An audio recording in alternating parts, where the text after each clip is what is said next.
Semua, udah pada bergabung ya. Sebelumnya selamat datang di webinar kali ini. Dari iLab bakal menjelaskan lebih tentang, kita bakal sama-sama belajar juga tentang public speaking ya. Nah, ada beberapa submateri sih hari ini. Antara lain bakal ada tentang be charming, influence person, dan speak up. Nah, buat workshop kali ini itu, dari pertama dulu ya, aku bakal jelasin tentang materi-materinya. Oh ya, sebelumnya kenalin, aku Angela dari Teknik Industri Universitas Diponegoro.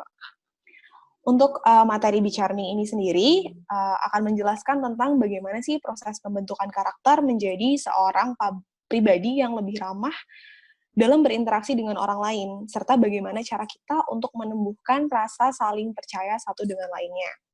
Nah, hasil dari workshop kali ini diharapkan adalah peserta dapat bersikap dengan ramah saat berinteraksi dan mampu membangun rasa saling percaya. Kemudian untuk materi yang kedua adalah influence person, di mana untuk influence person ini adalah pengenalan jati diri untuk mendukung dalam proses mempengaruhi orang lain. Hasil output yang diharapkan adalah kita dapat mengenal diri sendiri dan juga dapat mempengaruhi orang lain dalam berbicara. Kemudian yang terakhir adalah speak up. Nah, untuk speak up ini sendiri, kita akan belajar lebih tentang teknik dalam meningkatkan rasa kepercayaan diri kita saat berbicara dengan individu maupun kelompok. Output yang diharapkan adalah kita semua semakin percaya diri dalam berbicara, baik antar ke satu orang atau mungkin di depan orang banyak. Untuk pembicara hari ini ada namanya adalah Cynthia Theodora, merupakan S1 Manajemen dari Universitas Diponegoro, sempat menjadi Ketua Indonesia Marketing Association Subchapter Undip. Nah, mungkin tanpa berlama-lama lagi, kita bakalan lebih belajar nih tentang si public speaking ini sendiri. Mungkin dari teman-teman ada yang mau disampaikan dulu nih, kalau bisa, kalau misalkan mau ada kesan pesan atau yang disampaikan, bisa langsung chat aja ya, di chat Zoom ini. Langsung aja waktu dan tempatnya kita persilahkan untuk Mbak Cynthia Theodora. Oke, sebentar ya, aku hidupin dulu videonya. Oke, terima kasih teman-teman panitia untuk kesempatannya. Ini aku share screen dulu ya.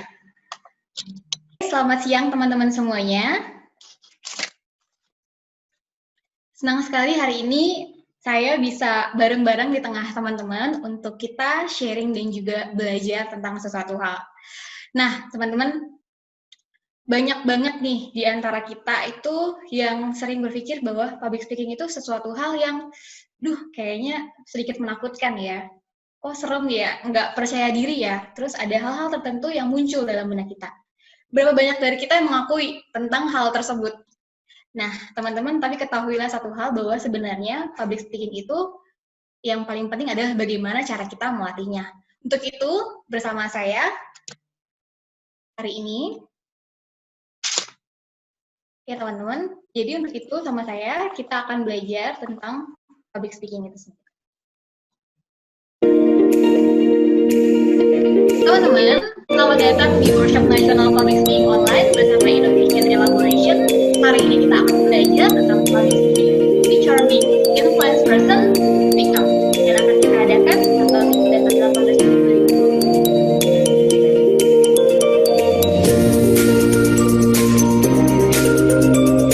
Oke teman-teman, jadi hari ini saya mau ngasih sebuah fakta menarik buat teman-teman tentang public speaking.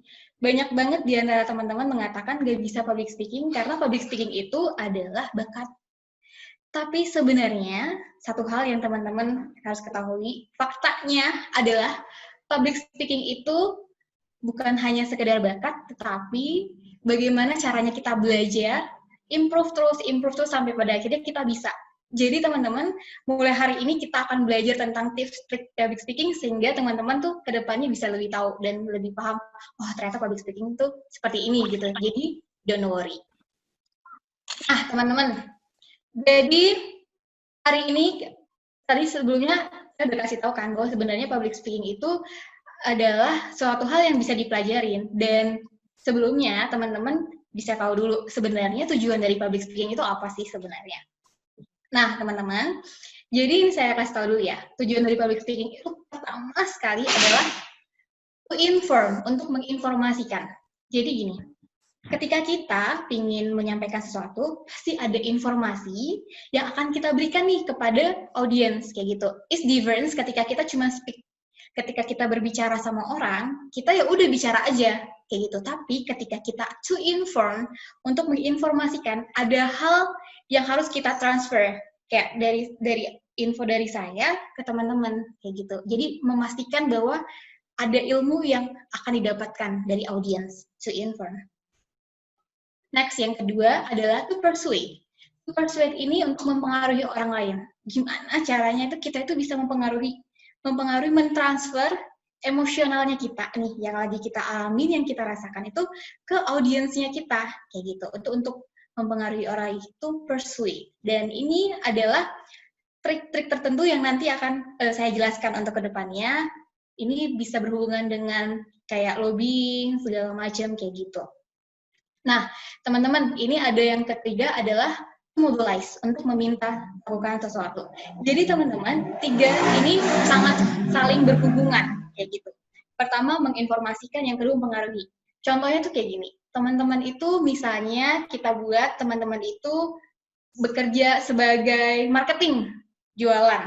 Jualannya contohnya yang keren ya, jualan mobil, misalnya jualan mobil merek apa gitu. Nah, ketika teman-teman public speaking itu, teman-teman menyampaikan, ada informasi yang teman-teman akan berikan. Oh iya Bapak, Ibu silakan beli mobil saya. Ini mobil keluaran tahun sekian, harganya sekian, dan segala macam. Ada informasi. Selanjutnya mempengaruhi. Pak, ini mobilnya keren banget loh. Karena apa? Karena di sini Bapak akan lebih nyaman nih menggunakan mobil ini karena kita mempunyai spesifikasi segala macam bla bla bla bla. Gimana cara kita mempengaruhi, dan terakhir meminta sesuatu. Pak, beli aja. Pokoknya lo nggak akan nyesal deh kalau beli ini, kayak gitu. Jadi itu tujuan public speaking. Nah, kedepannya materi kita akan lebih kompleks, teman-teman. Jadi aku sarankan teman-teman siapkan buku dan kertas, karena habis ini kita juga akan ada sedikit praktek ya. Okay? Next ya, teman-teman. Jadi, ini adalah penjelasan secara umum dulu tentang public speaking itu sendiri. Nah, teman-teman, public speaking itu, dia terdiri dari dua. Jadi, teman-teman selama ini, untuk informasinya adalah public speaking itu bisa dari informal dan juga dari formal. Nih, formal dan juga informal. Nah, biasanya kalau yang formal itu tuh biasa digunakan untuk acara resmi. Jadi, biasa banyak orang itu menggunakan catatan kecil. Kayak ada kan biasa teman-teman kalau lihat kalau rektor yang speech atau misalnya ada pihak tertentu speech pakai kertas kan. Pada saat pakai kertas tuh dia kan baca. Karena apa? Karena dia ingin informasinya itu tidak keluar jalur. Jadi ada formal, tapi ada juga yang informal kayak gitu. Nah, ini bisa dipakai presentasi, teman-teman mau orasi, mau memimpin rapat, pidato, lobbying. Banyak banget pemanfaatan dari public speaking ini. Nah, jadi teman-teman ini, satu hal yang sangat kita sadarin bahwa public speaking itu dibutuhkan sekali. Dimanapun, kapanpun, dan apapun posisinya kita. Nah, teman-teman coba kita bayangkan ya. Kalau misalnya ilmu tertentu mungkin bisa kita aplikasikan di materi tertentu. Tapi kalau public speaking, contohnya, teman-teman lagi di desa, sebagai perangkat desa, terus teman-teman diminta untuk berbicara. Otomatis teman-teman harus bisa kan untuk berbicara. Nah, bahkan public speaking itu bisa dipakai di desa. Di kota, of course, tentu aja masih bisa. Pada saat teman-teman ingin naik jabatan, ingin promosi, pada saat teman-teman di kelompok, nah, biasanya orang-orang yang punya public speaking itu lebih bisa dipercaya. Biasanya orang-orang itu yang akan dipilih atasannya. Oke, kamu ya tolong yang presentasikan untuk bisa meyakinkan orang. Nah, itu sangat bermanfaat kan? Jadi sangat dibutuhkan. Nah, hal yang orang tahu pada dasarnya adalah begini. Public speaking itu adalah kita berbicara di depan umum, udah gitu. Karena public itu ruang lingkup yang gede. Dan juga speaking, berbicara, berarti berbicara di dalam ruang lingkup yang gede, di depan umum. Tapi teman-teman, satu hal yang harus teman-teman ketahui adalah public speaking itu ini. Seni mempengaruhi dan meyakinkan orang lain. Itu adalah hal yang paling penting. Nah, jadi teman-teman, public speaking itu nggak cuma dipakai pada saat kita mau orasi, atau pada saat kita sebagai ketua organisasi atau misalnya ketua project officer, terus kita speech, kata sambutan, nggak hanya itu, tapi bisa kita pakai untuk proses lobbying dan yang lain-lainnya gitu. Nah, jadi teman-teman, saya dapat info nih dari panitia. Nah, panitia bilang karena ini workshopnya nasional, jadi ada nih wirausaha juga yang join di acara ini, public speaking ini. Ini teman-teman sangat juga bisa bermanfaat buat teman-teman yang saat ini mungkin sedang berbisnis, sedang wirausaha. Nah, ini coba ya, saya mau sedikit cerita tentang pengalaman saya. Jadi gini teman-teman, saat ini saya kan sedang belajar untuk jadi saat ini saya sedang merintis sedikit usaha, jadi ada outlet kecil-kecilan yang kita buat. Nah, tapi kita membukanya itu di Tembalang, which is Tembalang itu teman-teman saya kasih infonya bahwa gini, Tembalang itu adalah salah satu wilayah kawasan yang ada di dekat universitas. Nah, di sana itu untuk satu univ aja, contohnya dari Undip, itu kita satu angkatan itu bisa 56.000 orang. Dan itu ada beberapa kampus juga di situ. Dengan segmentasi pasar yang segede itu, harga tanah di Tembalang itu sangat mahal, teman-teman. Per tahunnya teman-teman harus nyiapin duit tuh gede banget kayak gitu untuk ukuran mahasiswa ya. Nah, saya membuka nih outlet, saya buka dan saya mulai bukanya bulan Maret sebenarnya. Kita buka bulan Maret dan teman-teman tahu 3 hari setelah buka kita dapat info kalau ada corona dan semua mahasiswa diliburkan. Teman-teman tahu kita sudah menginvestasi di situ dengan modal yang cukup besar menurut kita, sementara semuanya libur. Segmentasi kita hilang kayak gitu. Terus kita bingung kan, wah gimana ya kayak gini. Yang ada adalah oke, kita kan belajar public speaking. Saat itu saya telepon yang punya tanah, saya bilang, Ibu, selamat malam, Ibu gimana kabarnya? Lagi corona ya Bu, pasti Ibu lagi pusing ya. Ya nggak apa-apa Bu, semoga ada hikmahnya, Tuhan punya rencana buat kita. Nah, saat ini Bu kayaknya sedang pusing juga ya, sedang sedih ya, segala macam saya jelasin. Nah, cuman begini Bu kondisinya, saya dan tim juga sedang membutuhkan bantuan Ibu gitu. Nah, tapi intinya kayak gitu. Saya kasih taunya intinya kayak gitu teman-teman sama Ibu yang punya tanah ini. Pada saat itu intinya adalah gimana caranya saya transfer emosionalnya saya, transfer apa yang saat ini saya rasakan kepada Ibu itu. Kayak gitu. Saat itu saya lobby, terus ibunya tanya, Mbak Cynthia maunya tanahnya dikasih duit untuk keringanan, atau Mbak Cynthia mau perpanjangan waktu kontrak sewa tanah. Terus saya bilang, saya mau perpanjangan kontrak sewa tanah, Bu. Dan teman tahu, dengan lobbying, dengan public speaking ini, dengan lobby, pada saat itu kita gratis sewa tanah selama 1 tahun. Jadi kita nggak bayar sewa tanah sama sekali. Padahal harga sewa tanah di Tembalang mahal banget. Dan selanjutnya yang terjadi adalah saya telepon lagi ibunya beberapa hari kemudian. Ibu, kalau misalnya kita tetap buka outlet, kira-kira boleh nggak ya Bu? Tapi kita coba transfer lagi emosionalnya kita ke ibunya. Karena begini Bu, berdasarkan data yang ada atau berdasarkan info yang saya dapat, bahwa sampai tahun depan nih Bu, baru coronanya baru ada vaksinnya segala macam saya jelaskan, kita coba bikin alur emosionalnya terbentuk dulu, sampai pada akhirnya ibunya bilang, Mbak Cynthia nggak apa-apa, Mbak Cynthia buka aja. Jadi teman-teman dengan mempengaruhi orang lain dan seni meyakinkan orang lain ini, kita bisa buka outlet 1 tahun free dan kita tetap bisa jualan kayak gitu. Ini adalah seni dari public speaking itu. Jadi nggak soal ketika kita berbicara di depan umum, tapi bagaimana caranya kita meyakinkan orang lain. Jadi lobby mereka. Nah, triknya itu, ini adalah trik awalnya teman-teman. Kalau misalnya teman-teman mau meyakinkan orang lain, yang pertama, transfer your emotional. Pertama, transfer dulu emosi kita ke ibunya atau ke orangnya. Yang kedua, rasakan emosionalnya mereka. Kita juga harus bisa ngerasakan apa sih yang mereka saat ini rasakan. Kita juga harus ngerasa, duh kasihan ya ibunya. Jadi kayak, oh iya Bu, saya paham Bu kondisi ibu, segala macam. Nah, contohnya gitu. Yang ketiga, berikan data. Teman-teman bisa kasih data. Soalnya gini Bu, informasi yang saya dapat, ataupun berdasarkan ini, bahwa kondisinya begini-begini. Nah, ini adalah cara kita untuk meyakinkan orang lain. Ini secara umum ya. Next, kita akan belajar untuk yang lebih detailnya. Nah, teman-teman, kita akan mulai masuk ke materi intinya kita juga yang pertama, yaitu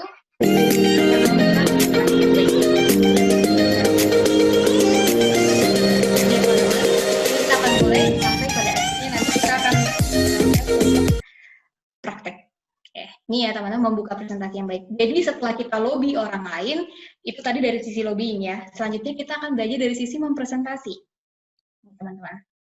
Nah, teman-teman, sebelum kita mau presentasi nih, kita itu ada hal tertentu yang harus kita lakukan untuk menganalisis beberapa hal terkait public speaking itu sendiri. Yang pertama, itu adalah kapan sih kita bicara. Yang kedua, pada saat apa?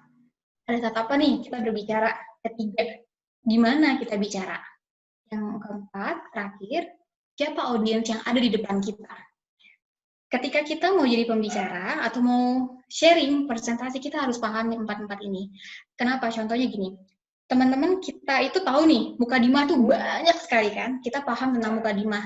Contohnya, pada saat kita ada memberikan kata sambutan atau mukadimah di acara kerohanian, pasti itu hal yang oh ya biasa, wajar kayak gitu. Tapi teman-teman coba bayangkan, teman-teman ketika lagi ada acara, contohnya acara lomba olahraga, teman-teman kasih mukadimah, iya selamat pagi, assalamualaikum, om swastiastu, nama budaya, ya ada mukadimah lain, kasih tahu lagi mukadimah lain, itu nggak berlaku, terlalu panjang, kayak gitu. Nah, disinilah peran kita untuk tahu dulu, analisis dulu, kita ini harus ngomong sama siapa, kira-kira maksimal nggak ya kalau kita ngomong segini, gitu. Bertele-tele nggak ya, kita lihat, kita harus kenali dulu orang-orang yang kita mau. Nah, teman-teman, ini adalah cara. Selanjutnya, saya mau sharing nih, teman-teman, cara apa? Cara untuk membuka presentasi. Nah, jadi gini, ini ada cara untuk membuka presentasi yang baik itu gimana? Yang pertama itu, caranya adalah membuka dengan sebuah kutipan. Pasti kita sering banget kan dengerin orang kalau misalnya lagi ngomong gini, ya selamat pagi Bapak Ibu semuanya, terima kasih untuk waktunya, saya senang sekali ada di sini, terima kasih kepada panitia yang sudah memberikan waktunya untuk bisa menyelesaikan acara kita dengan baik, kayak gitu. Nah, mostly kita akan dengar tuh kayak gitu. Habis itu ya, apabila mau ada kesalahan, saya mohon maaf ya teman-teman, ya semoga ini bermanfaat. Ketika sesuatu yang biasa dipertontonkan kepada orang-orang, itu akan menjadi biasa. Orang bahkan ngerasa kayak, aduh udahlah gini-gini lagi. Makanya banyak, teman-teman ngerasa nggak sih, banyak banget ketika ada saat sambutan, orang nggak bakal ngelihat orangnya, pada main HP. Kayak, karena udah biasa, nothing special. Tapi ketika kita mulai hari ini teman-teman belajar public speaking, teman-teman tahu bahwa ketika kita memulai sesuatu ataupun membuka sesuatu, tips pertama, bukalah dengan sebuah kutipan. Nah, contohnya misalnya gini, saya juga nggak tahu ya kutipannya gimana, sembarangan aja ya. Misalnya, menurut Albert Einstein, menyatakan bahwa ketika seseorang begini, kasih tahu nih. Nah, untuk itu kita sebagai anak-anak muda yang punya peran sebagai agent of change, idol stok sosial kontrol bangsa, itu berarti kita punya tugas nih. Nah gitu, contohnya kayak gitu. Buka dengan kutipan. Ada nggak sih kutipan ahli atau tokoh yang berkaitan dengan materi kita? Ketika ada, masukkan itu. Itu yang pertama. Tips yang kedua, teman-teman, berikan sebuah pertanyaan. Jadi kita memulai sebuah pembuka itu bisa dengan memberikan sebuah pertanyaan juga. Misalnya saya ini jadi pembicara tentang fisika, contohnya mata kuliah fisika, contohnya tentang materi fisika lah pokoknya. Nah kita gini bisa bilang gini, berapa banyak dari peserta yang ada saat ini yang percaya dengan teori Galileo Galilei yang mengatakan bahwa bumi itu bulat? Coba angkat tangannya. Nah, ketika kita mulai memberikan pertanyaan, itu adalah interaksi kita pertama kepada audiens kita. Bayangin teman-teman, ketika kita mulai berinteraksi, it's mean mereka akan merasa diperhatikan. Coba kita bayangin, kalau kita diperhatikan senang nggak sih? Senang banget kan? Kayak contohnya dosen nih. Dosen bilang, anak-anak jangan lupa ya kerjakan anak-anak ada yang tahu nggak sih tentang teori dari Galileo ini? Terus ada yang jawab, saya bu, kayak gitu. Pasti gurunya seneng kan, anaknya antusias, kayak gitu. Dan anaknya senang, karena dia merasa diperhatikan. Nggak cuma soal dia doang, gitu. Kayak ibunya nggak cuman ya gini ya, gini anak-anaknya gini ya, udah selesai. Kayak gitu. Jadi itu yang kedua teman-teman, ketika membuka berikan sebuah pertanyaan. Yang ketiga, berikan sebuah fakta. Ini bisa teman-teman berikan. Jadi contohnya kayak data. Teman-teman tahu nggak sih, contohnya gini ya, teman-teman mau speech nih. Teman-teman tahu nggak sih kalau syarat Indonesia untuk menjadi negara yang tumbuh adalah dengan total wirausaha 4% dari jumlah penduduk, minimal 4% dari jumlah penduduk. Dan saat ini, fakta yang ada berdasarkan data dari kementerian ini saya kasih tahu, bahwa saat ini jumlah penduduk Indonesia dan juga jumlah wirausahanya hanya 3,67%. Teman-teman bisa lihat, itu angka yang ada di bawah dari standar minimum Indonesia harus menjadi negara maju dengan total wirausaha. Kita masih kalah banget sama negara Singapura, Malaysia, Thailand, contoh gitu. Nah, berikan sebuah fakta yang buat ketika kita memberikan fakta, audiens pasti ngerasa gini, gila kakaknya keren banget, dia tahu aku datang tapi aku dapat info nih. Jadi aku datang, aku nggak cuma datang dengerin doang gini, bahkan dari kata sambutannya pun, bahkan dari pembuka openingnya pun, aku udah dapat fakta, aku udah dapat info, aku dapat ilmu baru. Kayak gitu. Itu yang ketiga, berikan sebuah fakta. Dan yang terakhir, menggunakan teknik bercerita. Nah, teman-teman, ini teknik bercerita itu gimana caranya kita itu membawa audiens kita itu untuk merasakan yang kita rasakan, kayak gitu. Nah, teknik bercerita ini seperti hal yang tadi saya contohkan. Saya ceritakan ada sebuah pengalaman nih tentang cara saya negosiasi, kayak gitu. Jadi, teman-teman bisa gunakan teknik bercerita. Sehingga dia bisa merasakan nih, pasti yang saat ini sedang kita rasakan, kayak gitu. Itu ya teman-teman caranya untuk kita membuka presentasi. Nah, setelah kita tahu caranya untuk membuka presentasi, yang penting juga ada faktor, yaitu attitude kita, perilaku kita. Perilaku kita tuh gimana sih? Kayak gitu. Ketika kita bersikap ramah, of course mereka akan suka dengan kita. Jadi, penting untuk kita sikap ramah. Sikap ramah itu bisa teman-teman kayak lihat gini, atau pada saat teman-teman offline nanti teman-teman berbicara di depan umum, teman-teman bisa ngelihat dari kanan. Jadi kayak, oh ya teman-teman, jadi kita lihat data bahwa faktor yang mempengaruhi, jadi kita bisa ngelihat dari sisi depan, sisi kanan, sisi kiri, kayak gitu. Itu teman-teman, ramah. Yang kedua, senyum. Senyum itu wajib.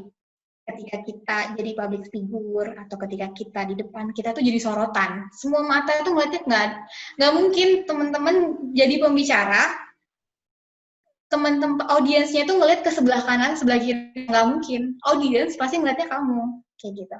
Karena ngeliatnya kamu, berarti dia harus senyum. Dia harus ramah. Makanya teman-teman sekarang ini banyaknya K-pop ya, yang lagi ngetren ya. K-pop kayak Blackpink segala macam. Dia tuh teman-teman bisa lihat nggak? Dia itu lari ataupun dia dance ataupun dia gimana jungkir balik juga segala macam, dia udah kayak enggak gitu, kayak capek banget. Bisa lihat kan? Tapi mereka tetap senyum. Karena apa? Karena mereka public figure. Orang ngelihat mereka. Makanya senyum itu wajib. Kayak gitu. Terus yang ketiga, itu buat audiens itu merasa nyaman dengan kita. Nah, ini penting banget teman-teman. Kadang audiens tuh malah takut loh dengan kita kalau misalnya kita tuh nggak ngerasa kayak ramah sama mereka. Nggak senyum, udah gitu jadi ngerasa kayak diskriminasi. Ada contoh gini, ini kan dibilang jangan menyebut orang atau dengan sapaan yang dirasa tidak enak. Contohnya tuh kayak gini, teman-teman. Saya nanya ke audiens, coba teman-teman di sini siapa yang punya bisnis? Angkat tangan, contohnya. Angkat tangan tuh semua. Udah angkat tangan, saya tanya, coba siapa yang tahu apa itu bisnis model kanvas? Angkat tangan banyak nih, angkat tangan. Nah, karena ada yang angkat tangan banyak, saya bingung kan mau pilih yang mana untuk menjelaskan, misalkan karena banyak banget yang angkat tangan. Terus pada akhirnya saya bilang gini, coba mbak yang itu ya, yang pakai kacamata, yang di pojok kanan itu loh, pakai baju merah, yang rambutnya keriting, yang kulitnya sawo matang itu, ya tolong mbak ya, dijelaskan, coba gimana rasanya. Nah, kayak gitu. Jadi, kayak hal-hal ini nih yang teman-teman harus hati-hati. Ketika kita mau ngisi materi atau public speaking ini, kita harus buat audiens kita tuh ngerasa nyaman. Jadi nggak ada rasisme atau apapun segala macam gitu. Nah, terakhir itu ada tatapan yang stabil. Nah, tatapan yang stabil ini teman-teman, gimana cara kita tuh bisa eye contact gitu loh sama orang lain. Nah, eye contact ini berarti kayak kita tuh ngelihat mereka sini, ngeliat mereka. Ketika kalau kita nih, misalnya kita mau ngisi materi, terus kita ngelihatnya malah PPT banyak kan ke PPT, terus materinya banyak, kita membaca, orang nggak tertarik. Apalagi kayak, ya jadi pembacaan kita hari ini adalah tentang ini, oke teman-teman, nah nggak menarik. Makanya saya sangat rekomendasiin banget ketika kita lagi presentasi, buatlah poin-poinnya aja. Poin-poinnya aja, jangan kasih keterangan yang banyak. Kenapa? Karena kalau misalnya banyak keterangan, kita bakal lebih fokus ngelihat si tulisan itu. Nah, kalau kita ngeliat tulisannya itu, kita akan kurang ngelihat dan juga kurang nih ngerasain si audiensnya kita. Kurang ngelihat audiens, kayak gitu. Kayak gitu. Next. Selanjutnya, kita juga akan belajar tentang influence person. Kita belajar gimana caranya kita nih bisa mempengaruhi orang lain biar orang lain ini bisa tahu maksudnya kita, biar orang lain ini mau ngelakuin yang kita lakukan tadi. Nah, teman-teman, yang pertama ketika kita mau influence orang lain adalah satu, kenali diri kamu terlebih dahulu. Bayangin teman-teman, kita mau influence orang lain, padahal kita aja nggak bisa influence diri kita. Kita aja nggak tahu tujuan kita ini sebenarnya mau kemana. Sebenarnya kita tuh apa sih, kayak gitu. Kita tuh tujuannya apa, kita mau ngapain. Jadi pertama, kita harus percaya diri dulu. Dengan percaya diri itu, gimana caranya percaya diri itu? Yang pertama ini adalah kenali diri kita. Kita itu siapa, dan segala macamnya. Yang kedua, bakat atau passion. Nah, setelah kita mengenali diri kita, oh aku Cynthia, aku dari Pekanbaru, tapi aku merantau ke Jawa nih. Ya udah, oke, berarti aku harus survive dari sekarang. Kenali dulu, oke, berarti aku harus survive, terus aku harus tahu bakat atau passionnya aku apa, kayak gitu. Nah, teman-teman, setiap orang itu, menurutku adalah setiap orang tuh gini, setiap orang pasti unik. Tuhan ciptakan kamu itu punya bakat yang berbeda satu dengan yang lain. Pasti ada bakatnya. Dan saat ini, PR-nya kita adalah, Tuhan bilang gini, aku berikan kamu bakat, dan kamu cari talentnya kamu tuh apa. Dan kita sebagai makhluk ciptaan Tuhan, kita harus tahu Tuhan tuh kasih aku bakat apa, sehingga aku bisa kembangin apa, aku bisa pertanggungjawabkan apa sama Tuhan. Makanya, pertama teman-teman harus tahu dulu bakatnya apa. Next, kedua, teman-teman harus bisa yang namanya brand positioning, memposisikan diri kita.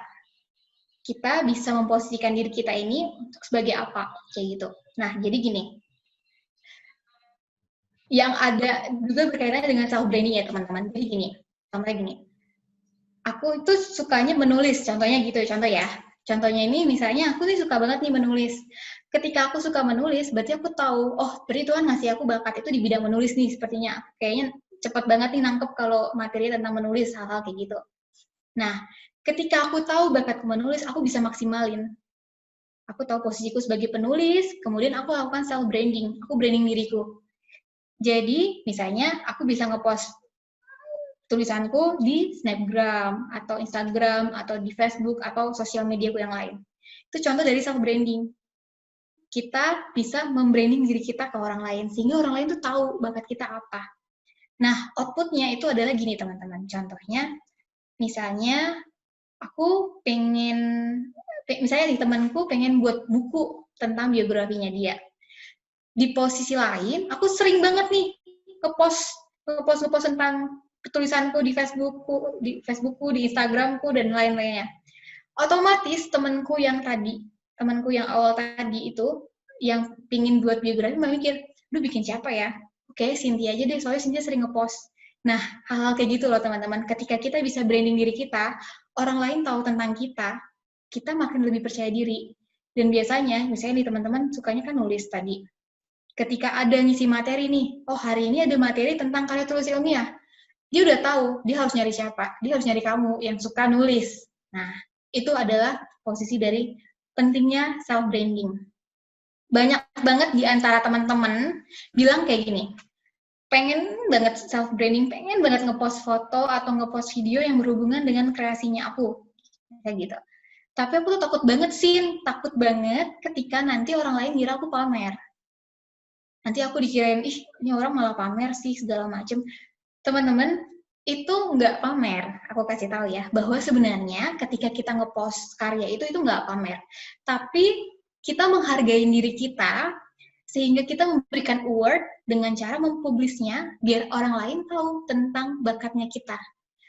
Itu akan berbeda dengan pamer. Biasa kalau orang yang pamer, dia akan sering ngepost, tapi kata-katanya yang sangat mengembang, gimana ya, kata-katanya itu sangat menaikkan dia, mengangkat dia, kayak gitu. Tapi kalau misalnya kayak self-branding, kita memang tujuannya untuk branding diri, orang nggak akan kerasa kalau kita itu sebenarnya memang untuk branding diri kita. Contohnya gini, kita ngepost buku tadi nih, udah jadi bukunya kita post, kita bilang, teman-teman ini aku hari ini lagi ngeluarin buku, bukunya keren banget, materi tentang pembahasannya tentang ini. Teman-teman bisa baca bukunya kalau teman-teman membutuhkan. Nah, hal-hal kayak gitu. Jadi kita sebenarnya nggak pamer. Jadi teman-teman ingat ya, kalau kita pengen jadi public speaking, kita harus tahu kenali diri kita, passionnya kita apa. Tuhan tuh taruh kita, bakatnya di mana, terus kita harus publish bakatnya kita apa, sehingga orang lain tahu ketika ingin meminta pertolongan sesuatu, dia tahu nyari kita. Dan ini adalah salah satu jalannya kita untuk bisa jadi public speaker. Kayak gitu, sehingga orang lain bisa nyari kita. Kayak gitu ya teman-teman. Nah, selanjutnya, nih, teman-teman pada tahu kan ini siapa namanya? Oh ya, kalau yang ini teman-teman bisa kok hidupin voice-nya. Gak apa-apa, hidupin voice-nya, is okay teman-teman. Aku mau nanya, teman-teman tahu nggak ini namanya siapa? Ada yang tahu nggak ini namanya siapa? Tahu? Nah, ya benar, namanya Choky Sitohang. Ya, aku mau nanya teman-teman, biasanya kalau teman-teman lihat Choky Sitohang itu di acara yang kayak gimana sih? Take me out.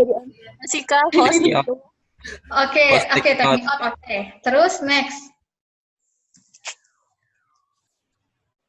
Take me out, abis itu? Apa ya? Teman-teman pernah lihat Choky Sitohang di audisi Miss Indonesia nggak? Oh iya, Miss Indonesia. Miss Pernah, Indonesia. Kak. Miss Universe? Miss Universe? Nggak pernah, Kak. Oh, nah, biasa teman-teman, Choky Sitohang itu ada di acara-acara formal, kayak Miss Indonesia, segala macam. Tapi pernah nggak sih teman-teman ngelihat Choky Sitohang MC-in Ofra Van Java? Pernah lihat nggak? Belum. Belum pernah. Belum pernah Belum. lihat kan? Choky Sitohang itu nge-MC Ofra Van Java atau yang berhubungan dengan lawak-lawakan? Nggak pernah lihat kan? Beda halnya dengan Raffi Ahmad. Coba teman-teman aku tanya, teman-teman pernah ngelihat Raffi Ahmad nge-MC di acara Miss Universe nggak? Pernah nggak lihat Raffi nge-MC-nya acara Miss Universe, Miss Indonesia? Nggak pernah, Kak. Nggak pernah kan? Nggak pernah. Nah, teman-teman, ini adalah positioning-nya mereka. Raffi Ahmad, pasti kita akan lihat banyak banget seluyuran di televisi, di YouTube, segala macam. Tapi dia lebih ke entertain. Dalam hal kayak lucu-lucuan, hal-hal kayak gitu. Beda dengan Choky Sitohang. Dia lebih kepada, public speaking yang acara formal, acara yang lebih ada value-nya gitu. Contohnya kayak ada pakai bahasa Inggris, segala macam. Nah, ini adalah contoh daripada self-positioning. Kita memposisikan diri kita tuh sebagai apa? Orang mau kenal kita tuh sebagai apa? Kayak gitu. Ini contohnya teman-temannya. Jadi kalau misalnya ada acara Miss Universe, udah nggak akan manggil Raffi, paling manggil Choky.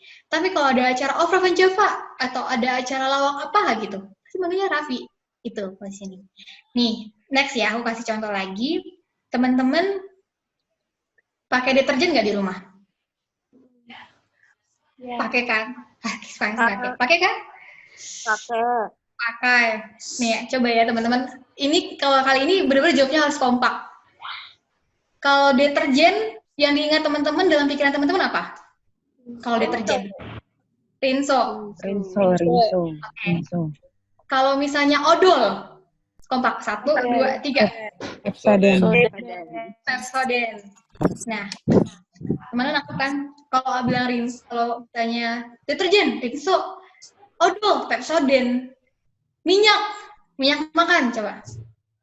Minyak makan. Bimoli. Kenapa bisa brand itu tuh langsung masuk dalam pikiran kita? Branding nggak sih, Kak? Iya, branding. Kenapa bisa brand itu tuh bisa masuk dalam diri kita, dalam kepala kita?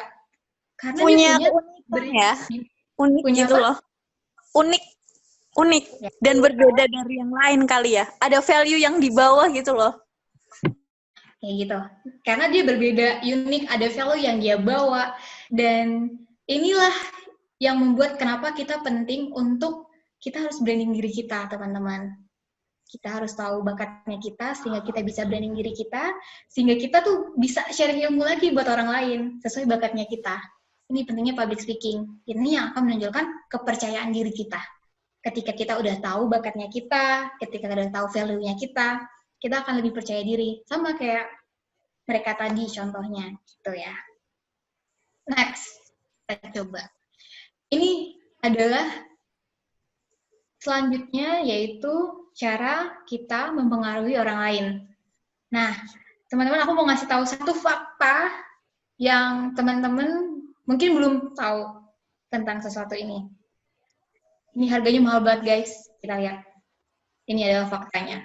Faktanya, teman-teman, ketika public speaking itu, 7% itu dipengaruhi sama konten. 38% itu suara. 55% itu bahasa tubuh. Nih, teman-teman bisa lihat kan? Ini adalah fakta yang teman-teman harus tahu dulu sebelum teman-teman mengaruhi orang lain. Ketika kita tahu ini, kita udah tahu bahwa sebenarnya konten itu penting, tapi yang lebih penting tuh bahasa tubuh kita gimana. Nada suara kita tuh gimana. Itu yang penting gitu. Nah, makanya teman-teman, kalau misalnya banyak nih materi yang biasa aja, tapi ketika dia punya bahasa tubuh yang bagus, dia bisa mainkan suasana dan suaranya yang bagus, orang lebih tertarik dengernya kayak gitu. Karena nggak flat, nggak, ya selamat siang, terima kasih untuk waktunya, saya Cynthia, pamit undur diri, terima kasih teman-teman, selamat siang. Udah kayak gitu, karena kayak gitu adalah hal yang membosankan. Jadi teman-teman, untuk mempengaruhi orang lain, gunakan bahasa tubuh yang baik. Jadi kayak misalnya teman-teman bisa gini kan, oh ya teman-teman, jadi kita harus tahu bahwa, contohnya aja. Nah, suara, next, nanti aku akan jelasin lagi teman-teman untuk yang suara, itu harus seperti apa. Yang kedua, confidence, percaya diri. Penting banget, masa kita mau mempengaruhi orang lain, kita nggak percaya diri. Ketika kita ingin mempengaruhi orang lain, yakinkan dulu diri kamu bahwa kamu bisa. Kamu mampu, dan kamu bisa menggapai apa yang kamu harapkan. Dengan begitu, kita bisa untuk mempengaruhi orang lain juga, untuk bisa sama seperti apa yang kita pikirkan dan bayangkan. Itu ya teman-teman, cara mempengaruhi. Dan yang ketiga, berikan pengalaman dan inspirasi. Teman-teman bisa kasih contoh, kayak tadi, bisa kasih contoh, bisa teman-teman sharing, terus teman-teman bisa kasih motivasi apa aja kepada audiens itu, biar mereka tuh semangat. Itu cara mempengaruhi orang lain. Dan sebenarnya ada satu hal yang sangat penting, yang teman-teman harus ketahui juga, yaitu adalah penampilan. Penampilan itu penting banget. Kenapa? Karena setiap orang itu melihat kita. Kalau misalnya kita mau ngisi materi, tapi kita nggak menarik, orang juga ngerasa bosan, kayak aduh nggak menarik. That's why, kenapa kalau orang kita, pada saat kita mau public speaking, kita harus pastikan dulu, kita itu penampilannya lagi prima. Terus kita berbusana yang disesuaikan dengan acara. Ketika itu acara formal, ya harus formal. Ketika itu acaranya memang acara untuk have fun, ya have fun. Hal-hal kayak gitu, teman-teman, harus kita pahami dari sekarang juga. Penampilan itu penting.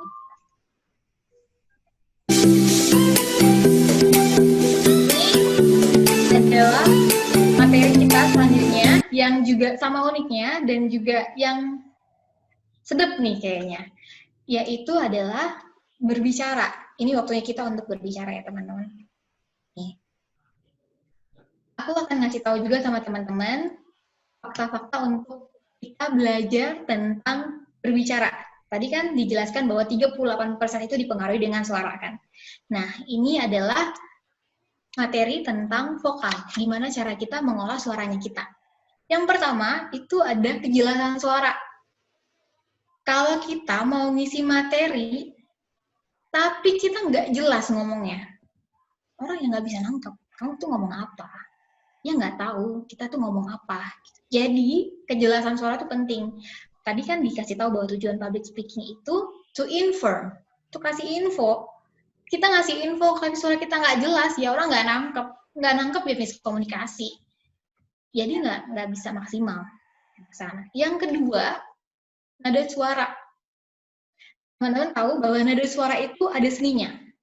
Gimana cara kita mempermainkan nada suara?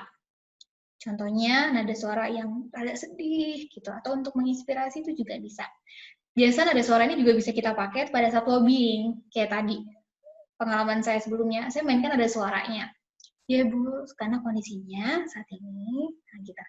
Jadi teman-teman, ketika teman-teman lagi mau menceritain kita sedih nih ke public, ke audience, saya melihat tetangga saya itu sakit. Saya lihat tetangga saya sakit dan saya sedih banget pada saat itu.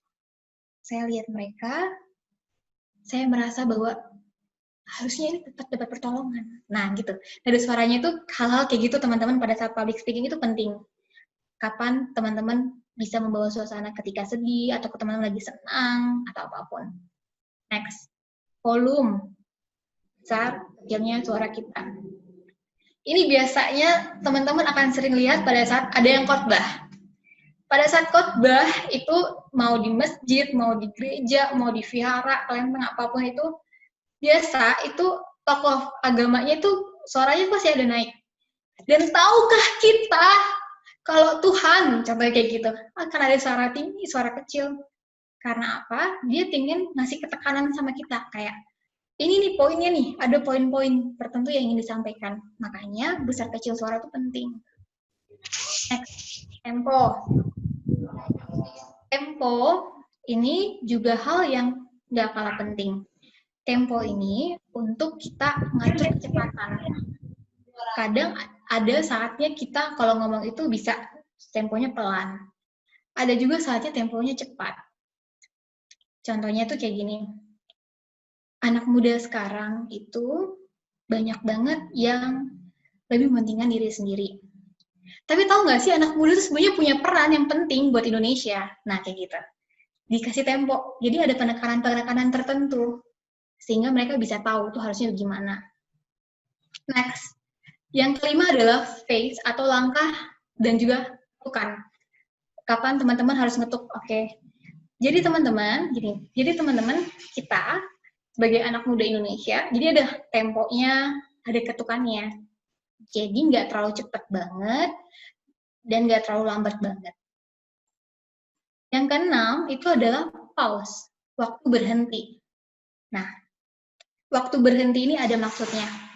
Maksudnya itu adalah buat biar audiens itu tuh fokus dengan kita. Karena nggak terus ngomong. Ada waktu kita akan berhenti sejenak. Selain itu, untuk waktu berhenti pause ini biasa digunakan sama public speaker untuk narik nafas dulu.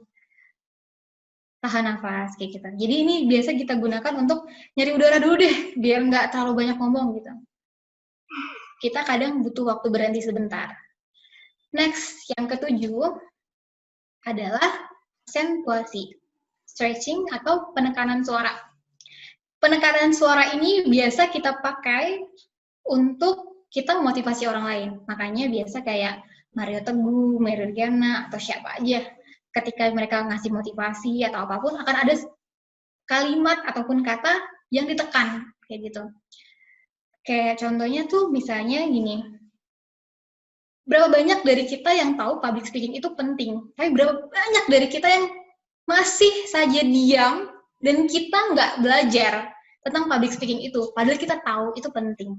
Nah, jadi ada penekanan tertentu sehingga audiens tuh tahu, oh ini poin utamanya di sini nih, poin utamanya di sini nih, dan nggak flat.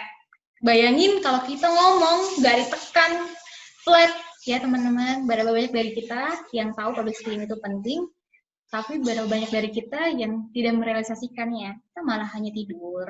Kita malah hanya melakukan hal yang mungkin tidak terlalu punya penambahan value. Kayak gitu. Orang nggak bakal kayak, ya apaan sih, kayak udah cepetan deh, kelar deh, gitu. Itu ya, penekanan suara itu penting. Next ya. Next adalah pemenggalan kalimat. Nah, teman-teman, pemenggalan kalimat ini juga penting banget, teman-teman. Jadi kita bisa melihat kapan titiknya, kapan komanya, biar kita bisa mengatur nafasnya kita juga. Jadi pasti ada saat kita ngomong itu ada titiknya, ada komanya. Lalu bagaimana dengan kita? Nah, jadi ada pemenggalan kalimat di titiknya, di komanya, seperti itu. Yang terakhir adalah perubahan nada suara. Perubahan nada suara ini untuk menaikkan dan juga menurunkan suara kita. Jadi ketika kita ngisi materi atau misalnya kita presentasi, nggak datar. Ada pada saat kita naikkan, kita turunkan.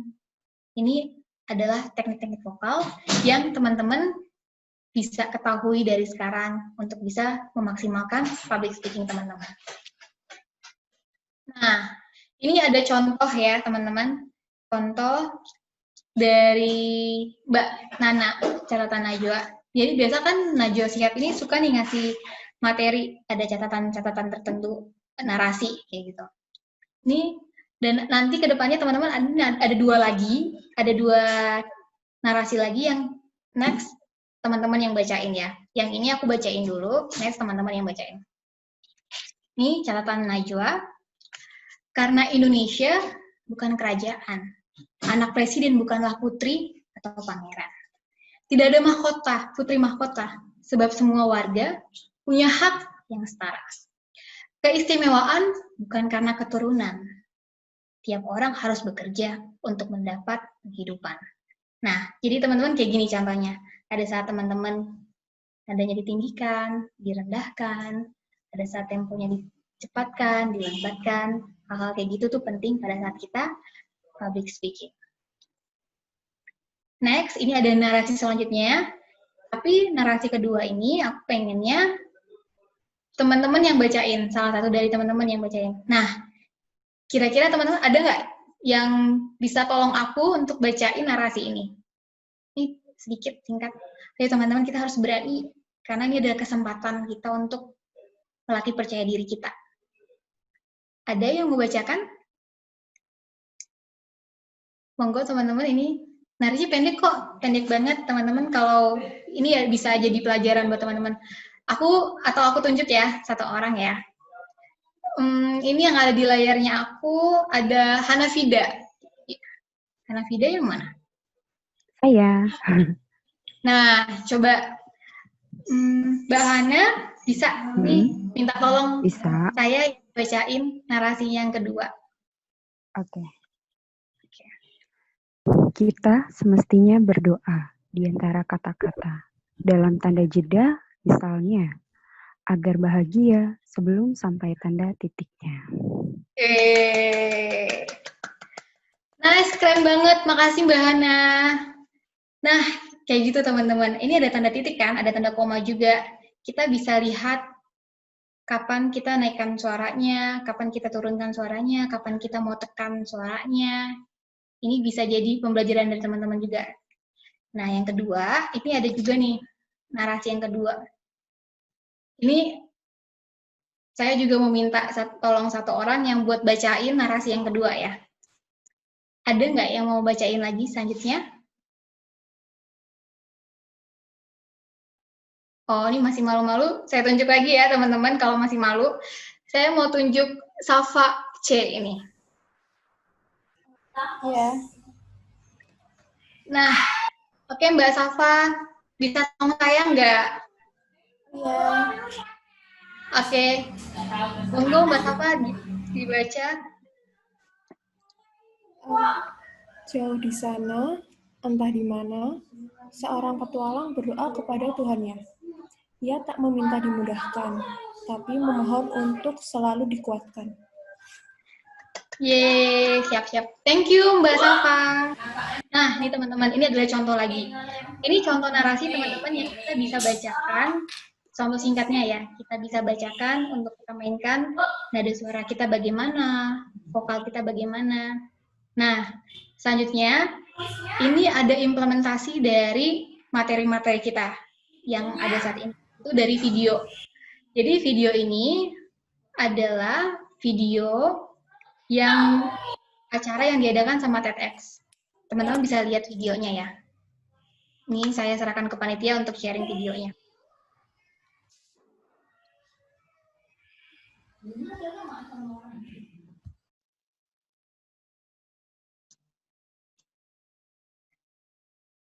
Nih, monggo diputar. Teman-teman, sadarkah kalian bahwa sebenarnya perang itu sangat sering terjadi akhir-akhir ini? Kita bisa melihat perang-perang yang sangat besar, kita bisa melihat perang-perang yang sangat kecil, tapi sadarkah kalian bahwa perdamaian merupakan suatu hal paling langka yang jarang kita temui saat ini? Kita bisa lihat teman-teman, di sini saya akan mengajarkan kalian mengenai the art of mindfulness. Dan bagaimana hal ini bisa menanggulangi perang-perang yang paling sering terjadi kita lihat. Tentang perang yang akan kita buka dari bukanlah mengenai Israel dan Palestina, bukan juga mengenai the trade war that is currently happening between America and China, bukan juga mengenai Trump against his own society, tapi kita akan membahas perang yang paling sering terjadi, yang paling tidak terlihat, yaitu ada penekanan kata kita sendiri. Sering. Perang yang terjadi, yang biasanya terjadi perdebatan monolog antara hati dan pikiran kita sendiri. Kalau kalian bisa lihat di depan, ini ada yang tahu film apa? Dari film Joker. Saya suka sekali film itu. Kenapa saya suka? Karena dia menceritakan apa saja yang terjadi di sosialitas sekarang. Teman-teman, perbedaan terbesar dari perang-perang besar yang sudah saya sebutkan tadi dengan perang dengan diri kita sendiri, selain dari penyebabnya, ada juga dari akibatnya. Akibat oleh perang-perang besar tersebut sangat mudah terlihat. Kita tahu, kita bisa memperkirakan kapan mereka dibangun lagi, mungkin casualties-nya, kita bisa menaruh a certain period of time di mana kita menentukan kapan mereka terbangun lagi. Tapi untuk perang-perang dengan diri kita sendiri, kita jarang mengetahui kapan kita akan menang lagi selanjutnya. Hasil-hasilnya dan akibatnya lebih kepada 300 juta orang di seluruh dunia, teman-teman, dikira mengidap depresi. Dan kita tahu setiap 40 detik ada satu orang setidaknya yang memutuskan untuk bunuh diri karena depresi. By the end of my speech, there will probably be 18 people decided to actually do udah. Because of depression. Udah teman-teman, videonya udah bisa di-close dari tim panitia, videonya udah bisa di-close. Nah, ini tadi contoh dari public speaking itu. Jadi TEDx ini memang adalah organisasi di mana mereka biasanya akan kerjasama sama negara-negara untuk ngadain public speaking kayak gitu. Kita bisa lihat kan tadi ada penekanan suara pada saat saya suka kayak gitu. Saya suka film ini. Berarti dia menunjukkan bahwa oh iya beneran suka. Jadi ada penekanan intonasi, nada suara, volume dan segala macam. Dan ini yang teman-teman kita harus tahu dari sekarang gitu. Kalau jadi public speaking itu sebenarnya nggak sulit, nggak susah. Yang susah adalah ketika kita kurang belajar. Tapi yang mudah adalah ketika kita belajar, kita mengetahui dan kita implementasikan ilmu yang ada itu untuk kita terapkan. Nah, mungkin itu dari saya. Selanjutnya saya kembalikan kepada moderator.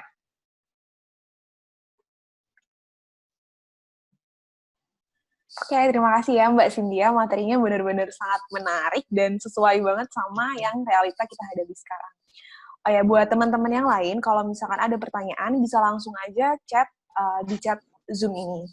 Gitu, nanti bakal langsung dijawab sama Mbak Cynthia. Gitu.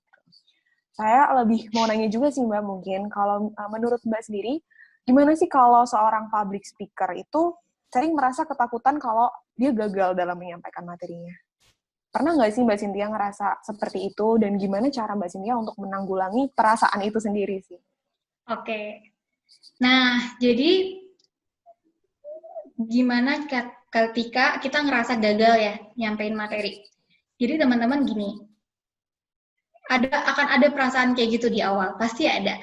Cuman public speaking itu memang membutuhkan jam terbang. Jadi teman-teman ketika teman-teman ketika ngalamin perasaan gagal ini, teman-teman harus tetap terus berjuang ya, terus mencoba. Nah, kalau saya pribadi lebih meminimalisir sih. Karena saya tahu pasti akan ada waktu atau masa takutnya nanti ada proses gagal ataupun salah ngasih info, ngasih materi. Jadi yang teman-teman bisa lakukan adalah pertama, percaya diri dulu, yakin dulu. Yang kedua, yang teman-teman bisa lakukan adalah persiapkan materi secara matang. Ketika teman-teman ingin membuat sesuatu, ingin nyampein sesuatu, kita harus create materinya itu matang dulu, kita harus paham dulu materinya apa, sehingga kita yakin nyampein ke audiensnya. Jadi nggak ada salah materi lagi dan segala macam, dan menumbuhkan PD-nya kita kan pada saat ngisi materi. Oke, ini ada pertanyaan selanjutnya nih Mbak, dari Ava. Bagaimana sih untuk mengendalikan nervous ketika di atas panggung? Nah, ya. Banyak nih teman-teman pasti nervous banget kan di atas panggung. Jadi, pada saat kita ngerasa nervous di atas panggung, itu nggak akan jauh beda kondisinya apa yang kita alami sebelum naik ke atas panggung. Biasa, kita sebelum naik ke atas panggung, kita udah gugup di awal, di panggung bakal nervous. Jadi, ini saya kasih tahu tipsnya ya, sebelum naik panggung dan pada saat di panggung. Yang pertama, sebelum kita naik panggung, teman-teman itu bisa lakukan stretching dulu. Jadi kayak olahraga kecil aja, atau enggak jalan-jalan dulu di backstage-nya, kayak gitu. Bisa lakukan itu sebelum naik panggung. Nah, ketika teman-teman udah mulai ngerasa, oke, udah relax, teman-teman latihan juga bisa. Latihan dulu di kaca, lihat dulu udah bagus nggak ya, kira-kira materinya udah oke nggak ya, nyampeinnya udah pas nggak ya. Ketika udah ngerasa oke, teman-teman naik panggung, pasti lebih pede, karena udah dipersiapkan dulu sebelumnya.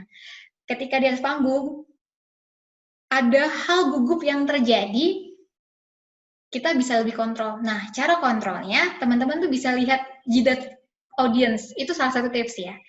Kadang tuh ketika kita ngeliat mata orang tuh kita gugup, terus kita lupa. Terus kayak ketika kita lihat mata orang, kita gugup, kita lupa. Nah, untuk teman-teman yang di awal banget, misalnya masih mau mencoba, lihat aja dulu dahinya mereka, jidatnya mereka, baru nanti kayak gitu. Kan mereka nggak tahu, kita ngeliatnya mata mereka atau jidatnya mereka, kan mereka nggak tahu. Nah, lihat aja itu dulu, nanti di awal kalau udah ngerasa, aku udah confidence nih, udah mulai bisa public speaking, baru teman-teman bisa ngeliat matanya mereka, gitu. Jadi, itu tipsnya sih, biar nggak grogi. Terus, perbanyak interaksi, jadi teman-teman lebih relax nyampein materinya. Jadi nggak yang formal, nggak satu arah dari kita, tapi dari audiens juga. Ketika audiensnya relax, kita juga pasti lebih enjoy ngasih materinya. Kayak gitu. Oke, gitu.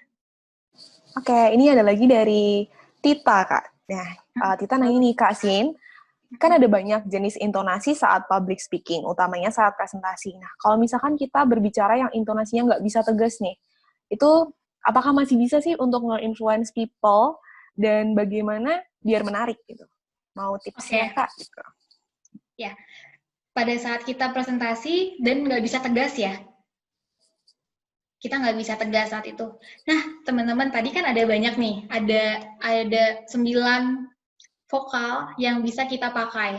Pada saat kita nggak bisa tegas, kita bisa arahkan kepada melihat suasana, misalnya, atau misalnya kita bisa pakai naik turunkan suara. Naik turunkan suara kan nggak harus tegas. Contohnya kayak gini kita ngomong. Ini kan saya nggak tegas kan sama teman-teman. Lebih kepada saya naik turunkan suara. Jadi teman-teman, dari data Kementerian Ekonomi bahwa Indonesia ini saat ini 3,40%-nya itu adalah pengusaha, tapi di bawah itu masih kurang. Nah, teman-teman kita bisa lihat bahwa, nah gitu kan nggak tegas, naikkan turunkan suara, atur temponya, itu bisa tetap influence orang. Next, cara nge-influence orang, selain dari suara kita, bisa dari gerakan kita, kayak tadi. Gerakan tubuh 58%. Jadi kalau kita ngomong, teman-teman jangan lihat satu sisi, tapi lihat sisi kanan, tengah, samping, terus mulai jalan, atau misalnya teman-teman yang kinestetik bisa mainkan tangan. Tapi gini teman-teman, saatnya, nah mereka kan lagi lihat gestur tubuh kita merasa tertarik, jadi ngelihat. Ketika dia ngelihat, dia merasakan, dia tahu info yang kita dapat, pasti dia jadi terinfluence, kayak gitu. Gitu ya. Gitu ya, Tita. Oke, lanjut lagi nih. Masih banyak pertanyaan yang lain, Kak. Nah, ini ada lagi dari Fadilah. Ini tentang presentasi sih. Biasanya kalau presentasi di kelas itu, gimana sih cara kita untuk bikin presentasinya tetap oke, tapi kemampuan speaking antar individu dalam kelompok itu beda-beda. Nah, itu gimana tuh caranya, Kak? Mencari jalan tengah biar tetap tersampaikan dengan baik dan public speaking-nya itu juga baik. Oke.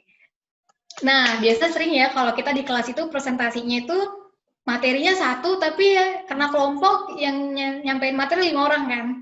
Nah, itu sering banget. Jadi, teman-teman, kalau misal kita nggak bisa ngatur kualitas public speaking-nya orang-orang, karena itu tergantung dia mau belajar lagi atau enggak.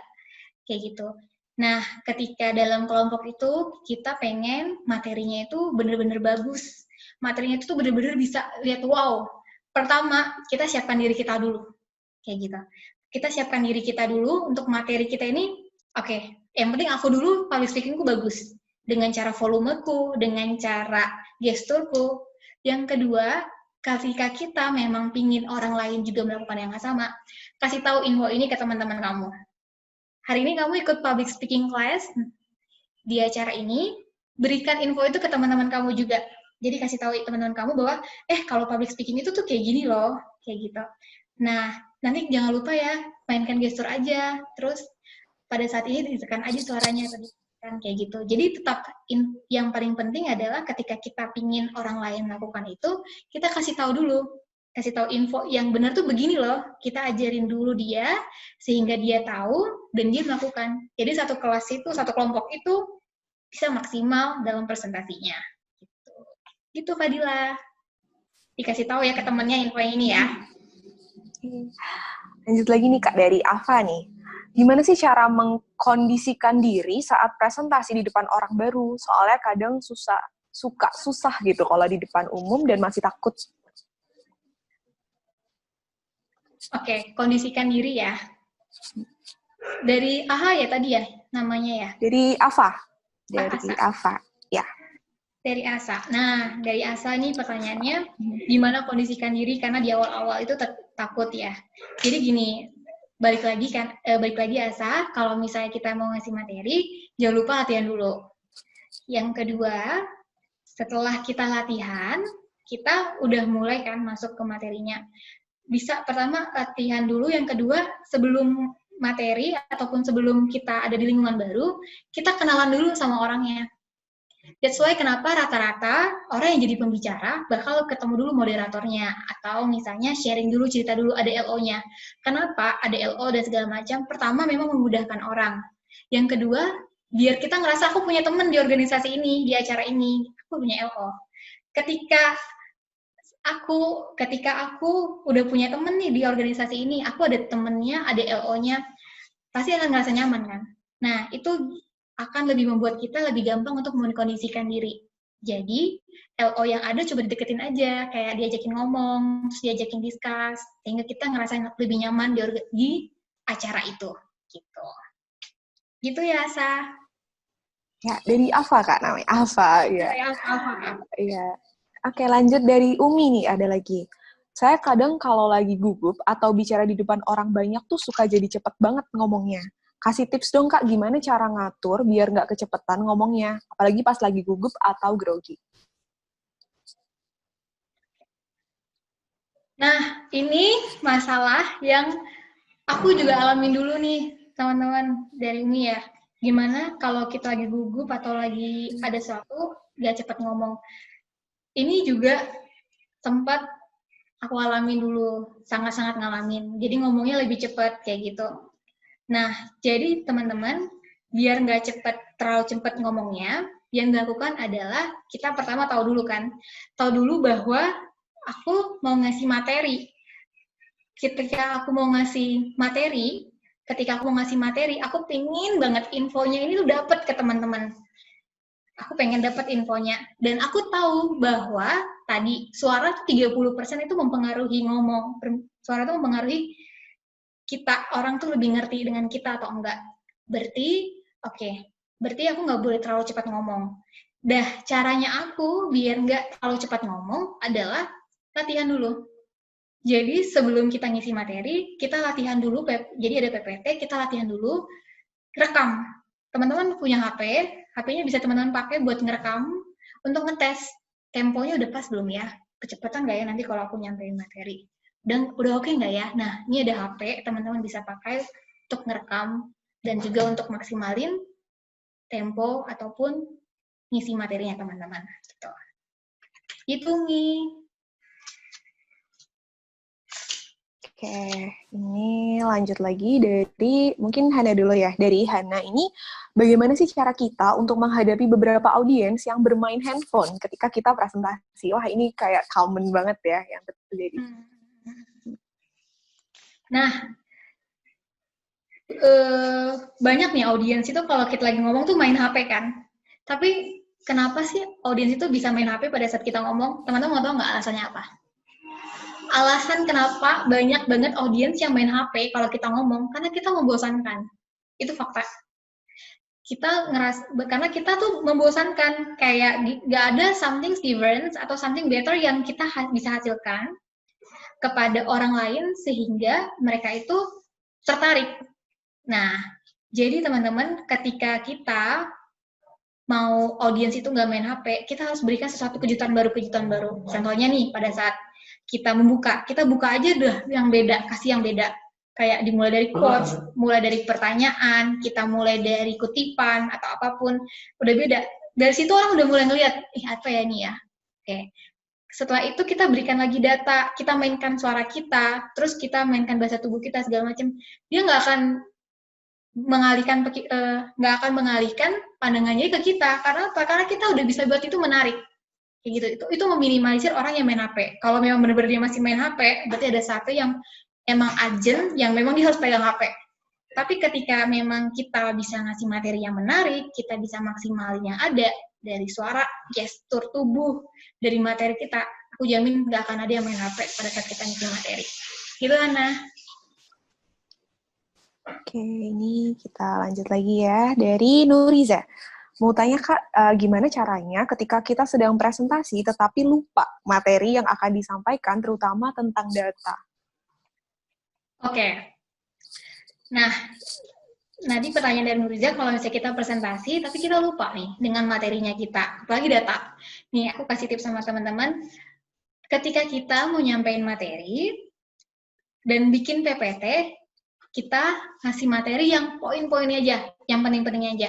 Itu untuk meminimalisir kita nggak membaca. Kalau kita membaca, kita lupa. Nah, ketika kita bikin poin-poin, kita bakal kepikiran bahwa oke, aku harus ngembangin, karena aku udah nggak punya apa-apa. Aku cuma punya poin-poin yang aku harus ngembangin. Nah, biasanya kalau udah ada poin-poin dan poin-poinnya lupa, kita punya notebook kan. Nah, ada note ini, jadi kita punya note. Note ini kita bisa pakai. Bisa kok, teman-teman, is okay banget kalau kita ngisi materi, kita ada kertas atau catatan kecilnya aku pakai. Takutnya lupa, jadi kita kasih note yang poin-poinnya aja. Sehingga kalau kita lupa, kita udah bisa lihat lagi note ngintip gitu. Itu is okay banget. Nah, kayak gitu ya, tadi. Dari Nuriza ya tadi ya? Iya, Nuriza. Nah, jadi bisa, nah kalau data itu usahakan ditulis aja. Malah sebenarnya ketika kita presentasi, data itu wajib ditulis. Kenapa? Karena orang juga butuh datanya. Misalnya kita ngomong terus terlalu cepat, atau misalnya nggak kedengeran, terlalu bising di belakang. Sementara mereka butuh data. Terus mereka ambil dari mana dong datanya? Makanya data ketika presentasi wajib kita tampilkan. Tapi untuk materinya, kita hanya tulis poin-poin, dan poin-poin itu bisa kita tulis di note kita, biar pada saat kita ngasih materi, kita ingat, kita harus ngomongin apa selanjutnya. Gitu ya, Nuriza. Next. Oke, kita lanjut lagi ke Farah. Kalau dari Farah ini lebih meminta tips, Kak, untuk public speaking sih, yang audiensnya lebih tua dari kita atau bahkan lebih berpengalaman. Itu kan karena pasti mungkin takut salah atau grogi. Nah, itu kira-kira ada tipsnya gimana nggak Kak biar tetap bagus public speaking-nya? Oke. Nah, tadi pas presentasi, tadi memang saya sempat jelasin kan, kalau kita tuh harus tahu siapa sih audiensnya kita, kayak gitu. Nah, tipsnya kita, kalau misalnya kita presentasi dengan orang yang lebih tua, yang bisa kita lakukan adalah pertama itu lebih sopan aja, nyampainya yang lebih sopan. Yang kedua disesuaikan. Biasa orang tua itu lebih butuh apa sih? Biasa karena mereka udah punya pengalaman kan, biasanya lebih butuh data, lebih butuh fakta, hal-hal kayak gitu kan. Jadi yang harus kita siapkan materinya lebih ke situ, kasih data, kasih fakta. Jadi kita bisa lebih pede, lebih confidence untuk menjelaskan. Karena kalau udah ada data, udah ada fakta, misalnya nih dia udah lebih tua, tapi kita kasih data dari kementerian, ayo mau siapa yang lawan? Nah, itu jadi ada sesuatu hal yang, oh, berarti ini akurat dan bisa dipercaya, trusted, gitu. Bisa lakukan itu. Gitu ya, Farah. Oke, ini lanjut lagi dari Yosua. Bagaimana presentasi online di mana presenter itu tidak melihat audiens? Apakah ada hal tambahan selain yang sudah disampaikan? Presenternya tidak lihat audiens. Iya, karena kan presentasi online kan, kalau mungkin kayak kulon gitu. Kan kalau kuliah online kan, kadang audiensnya tuh suka matiin kameranya, jadi cuman presenternya aja yang kelihatan kameranya gitu sih, Kak. Kalau sekarang kayak gitu. Jadi, pertanyaannya gimana kalau misalnya presenternya ya? Iya, presenternya kelihatan, tapi audiensnya tuh nggak kelihatan. Jadi kita nggak tahu gimana audiens itu merhatiin kita atau enggak. Oh, ya. Nah, kalau misalnya kondisinya kayak gitu, ini kayak gini. Yang kelihatan kan cuman saya dan kamu, iya. Cuman kita berdua kan yang kelihatan nih. Nah, kita bisa maksimalin tuh di nada suara kita aja. Kita maksimalin materi kita, nada suara kita.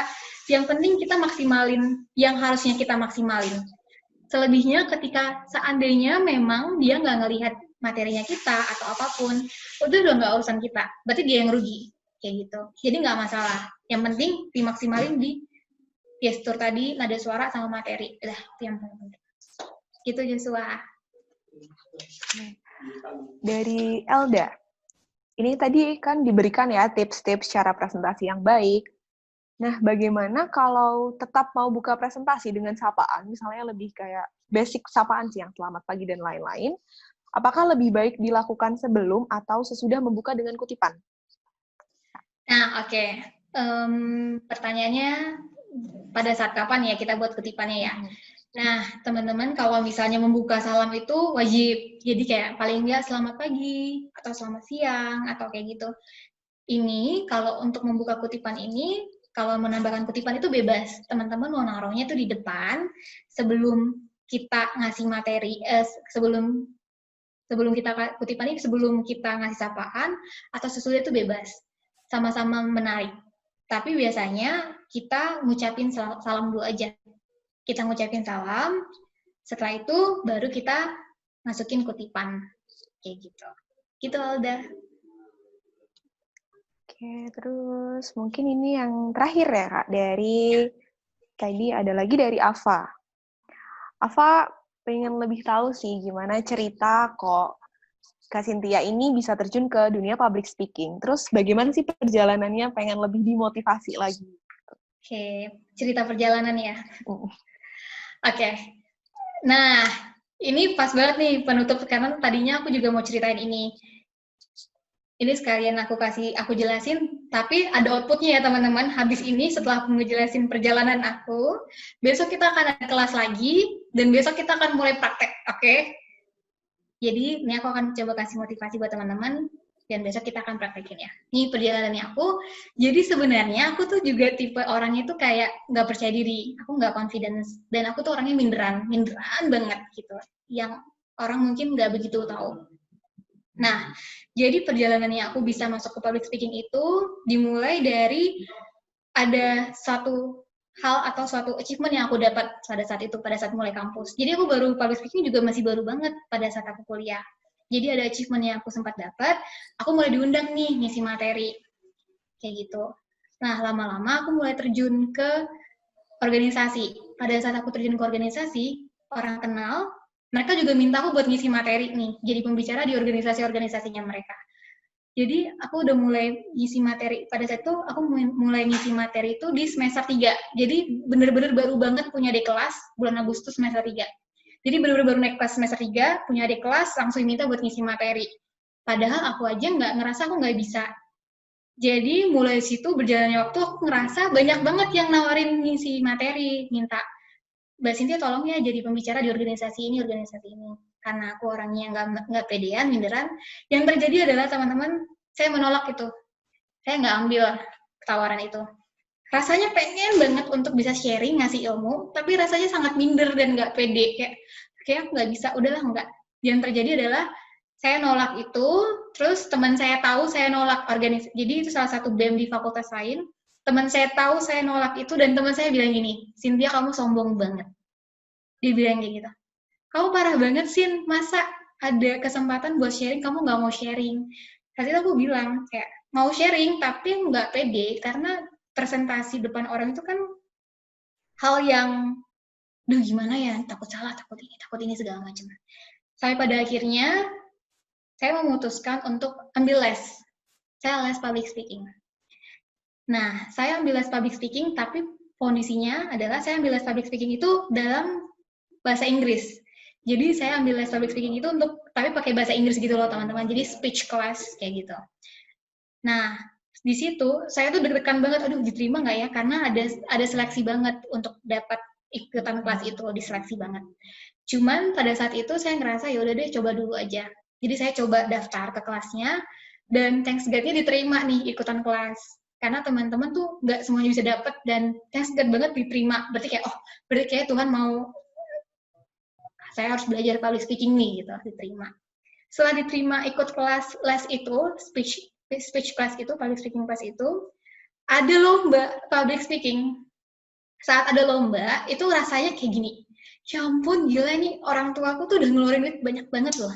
Terus aku tuh udah investasi waktu 1 bulan di camp untuk belajar ini, terus aku nggak ikutan lomba, ada lomba saat itu. Padahal target awalnya aja aku hanya pengen, udah yang penting aku bisa ikut kelasnya aja deh, nggak ada target lain. Nah ternyata ada lomba saat itu. Jadi pada saat ada lomba, aku mikir, selama ini aku ada tawaran, tapi aku nggak ambil karena aku kayak nggak pede, aku takut gitu.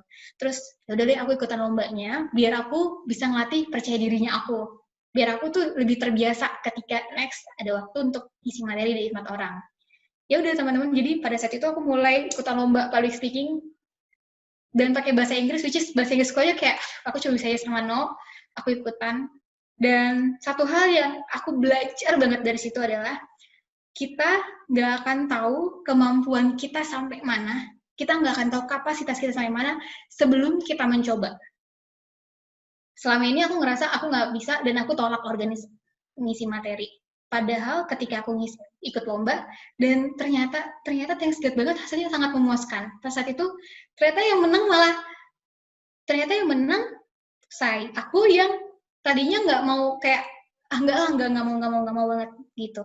Pada saat itu merasa kayak ya ampun, ternyata tuh sebenarnya hal yang kita takutkan itu adalah pikiran kita yang kita takutkan, bukan kondisi yang ada kayak gitu. Padahal sebenarnya kita bisa, tapi karena kita takut, kita nggak mau coba. Karena kita takut, kita nggak berani untuk ambil langkah gitu. Itu dari situ mulai ikut lomba. Jadi di situ aku udah mulai merasa percaya diri nih, mulai pede. Ketika udah mulai pede, kalau ada tawaran aku akan ambil, even itu materinya beda-beda. Karena itu adalah kesempatan kita kan buat bisa sharing. Jadi ketika kita ngasih materi, it's not only about gimana caranya kita untuk dilihat orang, tapi bagaimana nih caranya kita bisa transfer our information, our knowledge to the others, to the audience, sehingga mereka tuh bisa dapat ilmu dan kita jadi orang yang lebih bermanfaat. Itu tujuannya. Jadi pada akhirnya aku bisa terjun di dunia public speaking ini gitu. Itu teman-teman. Jadi intinya sih gak akan ada perjuangan itu yang sia-sia. Paling nggak ketika kita mau lakukan sesuatu kita coba dulu. Nah, besok ini teman-teman, sekalian ya aku kasih tahu ya. Nah, besok ini kita akan coba untuk praktek. Jadi, teman-teman besok kita teman-teman bisa buat playlist sendiri di rumah masing-masing, buat speech. Mau pidato, mau orasi, mau cuman bacain narasi atau apapun. Nah, teman-teman bikin di rumah ya, dimulai dari tadi kayak awal itu ada kasih kutipan, kasih data, kasih quotes, apapun itu. Masukin di situ, kemudian nanti kita akan praktekin besok. Besok satu-satu, aku akan minta teman-teman untuk kita praktekin ya. Aku akan pilih beberapa orang untuk praktekin itu. Dan aku yakin kok setelah ini adalah kesempatan buat teman-teman untuk bisa meningkatkan percaya diri, improve our confidence dulu untuk tahap awal. Setelah teman-teman besok mulai ngisi materi, teman-teman pasti lebih percaya diri, aku yakin itu. Itu ya teman-teman. Gitu, Angela. Oke, kalau gitu Kak. Mungkin ada lagi mau ditambahin Kak atau cukup? Itu aja? Udah, cukup. Oke. Mungkin aku merangkum sedikit ya, kalau dari si public speaking ini sendiri, kita semua nih nggak boleh takut buat mulai langkah kecil, buat dapet sesuatu yang langkah besarnya gitu. Mungkin menerapkan juga nih kutipan yang tadi dikasih tahu Kak Cynthia, mungkin aku mau ngasih sedikit kutipan ya, bahwa all the great speakers were bad speakers at first. Jadi kita nggak boleh takut, apapun yang kita lakukan, pasti akan bermanfaat nantinya gitu. Itu sih teman-teman buat webinar hari ini, mungkin buat teman-teman bisa minta tolong nyalain dulu kameranya, kita bakalan foto bersama dulu secara virtual. Jadi nanti kita akan foto dipimpin oleh panitia ya. Bisa minta tolong teman-teman buat nyalain kameranya? Oke, mungkin udah banyak yang nyalain kamera, mungkin aku hitung ya di sini 1 sampai 3 aja, kalau sampai 10. Oke, 1, 2, 3, silahkan. Oke, mungkin sekali lagi ya. 1, 2, 3. Oke, terima kasih semuanya atas partisipasinya buat hari ini. Jangan lupa besok kita bakal ketemu lagi masih di materi sekitar public speaking. Itu aja sih mungkin dari aku. Terima kasih atas antusiasnya. Semoga besok meningkat lagi antusiasnya. Terima kasih Kak Cynthia. Terima kasih teman-teman yang lain. Thank you. Jangan lupa ya teman-teman, materinya dibuat ya malam ini ya. Besok kita akan coba. Terima kasih ya, Kak. Terima kasih. Terima kasih Panitia dan Kak Cynthia. Thank you ya teman-teman. Terima kasih untuk waktunya.